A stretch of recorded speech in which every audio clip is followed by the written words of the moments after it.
Okay, I think that the definition of police harassment can be anything as sensitive as something that feels like it's going to be self-incriminating.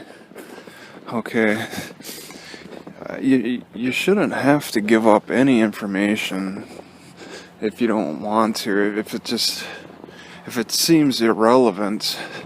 I mean, the only two questions I'm willing to answer are that yes, I own the car, and that, my name is Travis Hines. That's it. Anything else, is just fodder for them to work with. They can attach you to a crime by figuring out where you came from. Oh, did any crimes happen there? Where you're going, or how long are you staying? Oh, within that time frame, can we attach any crimes to him? Or where he's going? Oh, in the future, the area he goes, we got a name that we can put a blame on for the area if a particular crime happens. Those simple questions can prove to be fodder for linking you to a crime. So why answer anything? You're just incriminating yourself with any question they ask. I can understand identifying yourself. Some people make it a law. Polite conversation is practically like an investigation. And then that's just, the light stuff. What about the heavy stuff where they're actually asking you, where are the drugs? Do you have any narcotics? What do?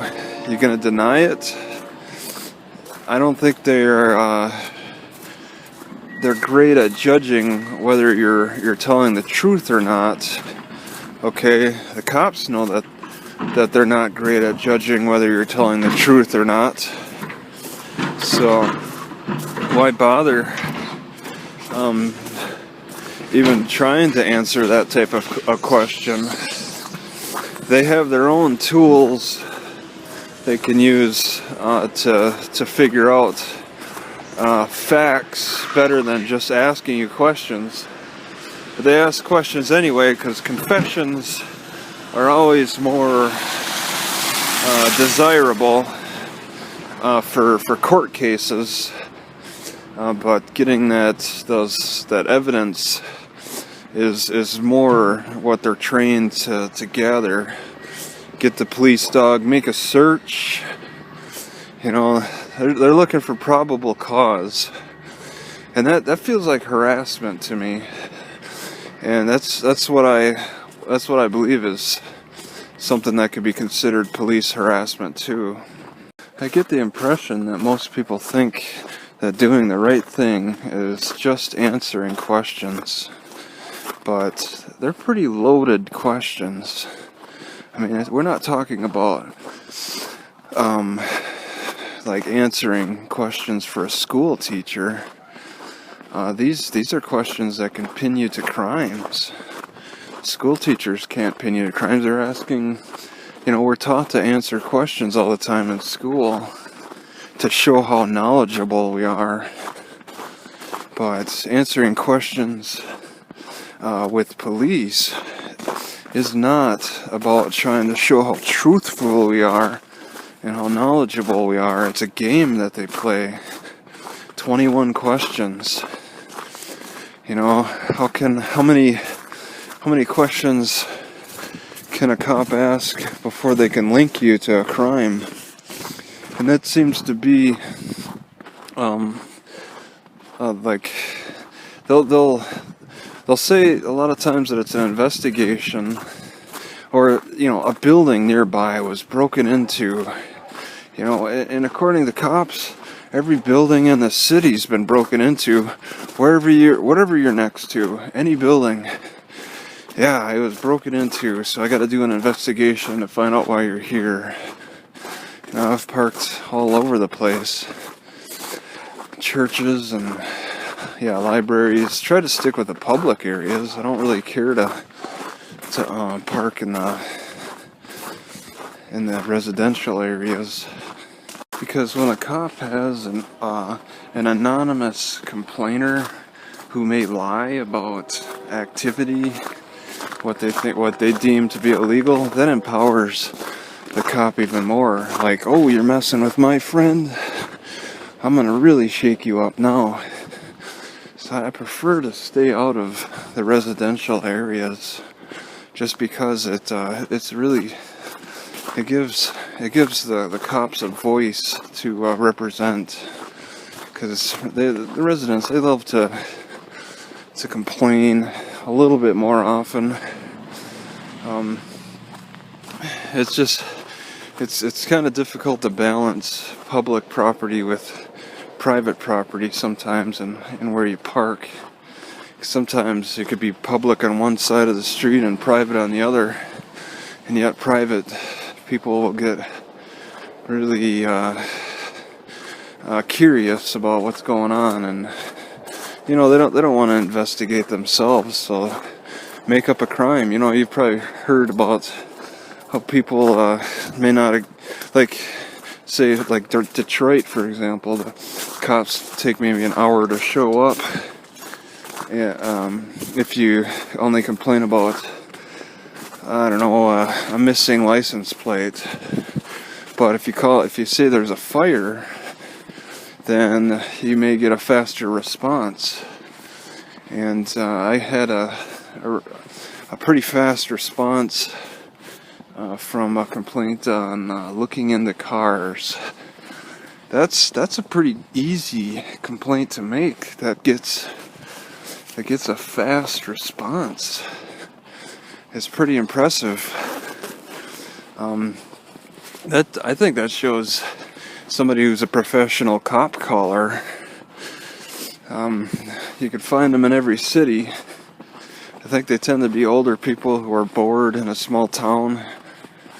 But, I mean, not everybody can think of that. That's a pretty creative way to get the cops to come out as quick as possible, almost run their sirens. Ultimately, what seems to empower cops to harass people more are the ordinances and the people in the community who do the calling. When there's a lot of good ordinances that are just strict and put a tight noose around people around the city that the cops can use and reference back to, it gives them a lot of power to really engage the community. Like that Seaside, Oregon ordinance where it's $700 if you're caught sleeping in your car. That could be any time of the day or night. So if they see somebody just sitting in their car, they could say, oh, looks like he's about to sleep. Let me give him a warning and check him out closer, look in his car and question him, or just give him a warning. Those types of ordinances, which a lot of people say border on unconstitutionality, still it gives cops the power.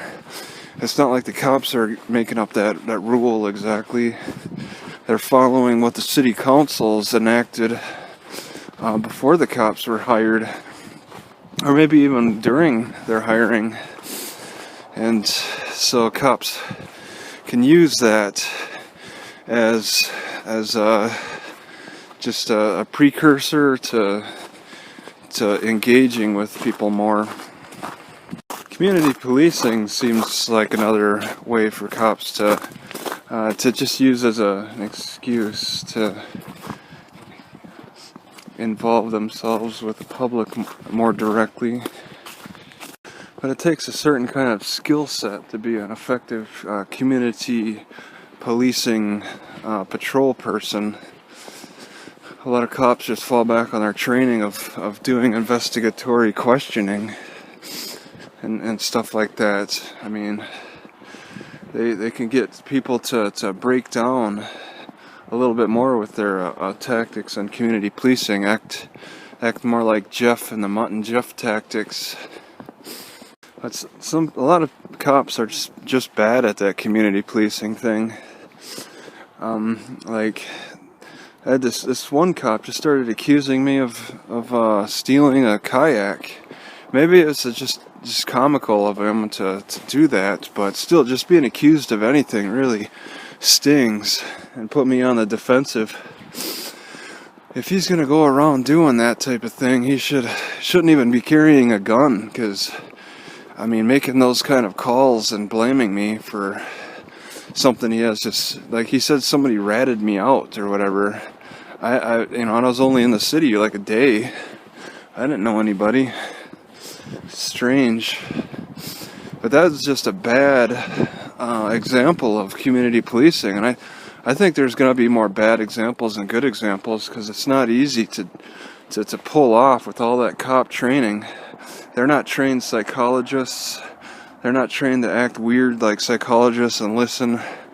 A psychologist doesn't have to like pull out their handcuffs and take control of the situation if it seems like it's getting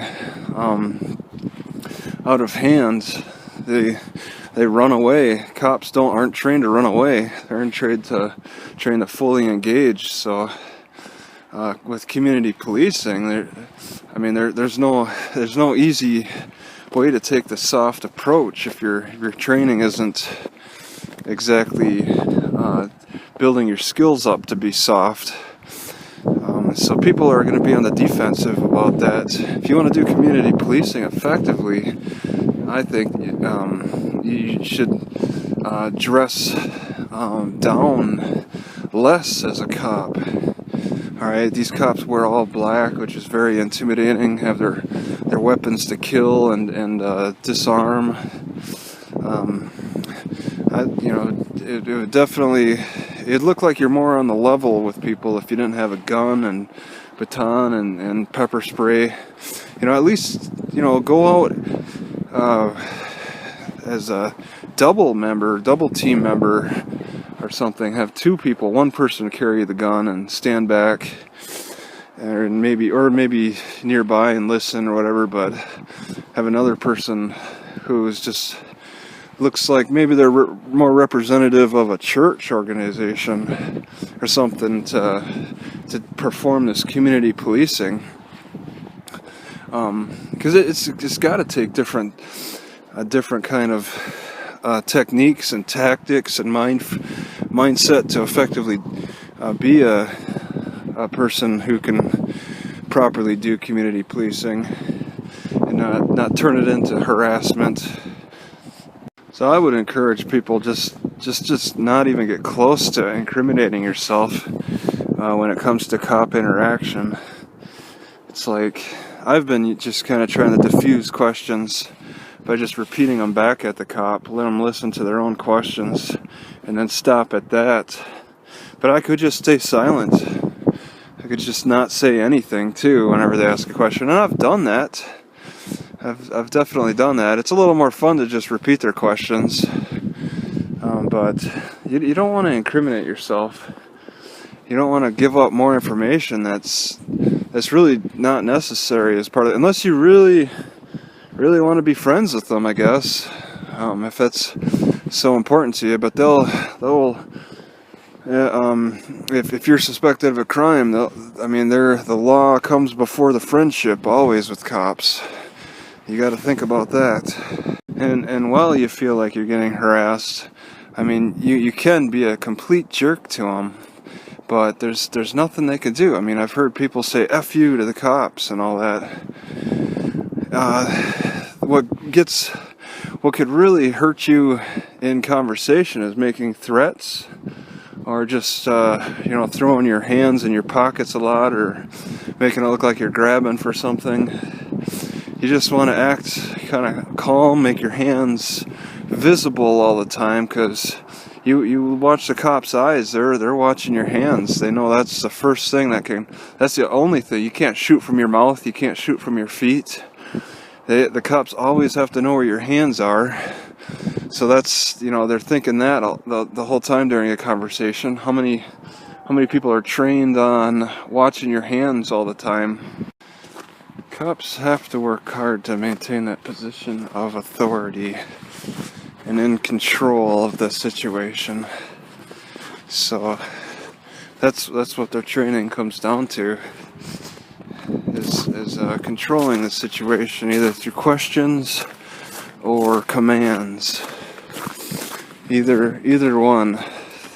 Questioning, they're controlling the flow of information, and then when they feel maybe there's been enough questions and they've come at a conclusion that a crime has been committed or has not been committed, they'll either arrest you and process you further, or end the conversation and get back to work and go back to just doing their job. But just doing their job, it's when it comes to trying to get you to incriminate yourself, it seems like it's going for extra credit, going a little beyond what's necessary. But I mean, the people are empowering them to. More people are honest, so they're working with the majority of the people who are honest, who want to see the other people get harassed and really drilled for any kind of criminal behavior. So it's unfortunate that there's that class of people who absolutely want to see other people get questioned a lot, and have the cops focus on other people, not them, not in my backyard type of thing. And the caller complainers generally have the upper hand too. They're the first to complain and the first to get the cop response. But what do they say? Let those without sin cast the first stone. There's a lot of people casting stones freely. It's too bad there can't be any charges filed against cops and callers who use heavy-handed approaches against other people. There should be some kind of a anti-bullying type of provision against that. That way they know that there's repercussions when they push the issue too far with incriminating questions. Because my tactic of mirroring questions doesn't seem very popular with most people. They didn't like that I was mirroring questions, but I wouldn't have had to been put in that position if I wasn't getting such a heavy-handed approach by the cop.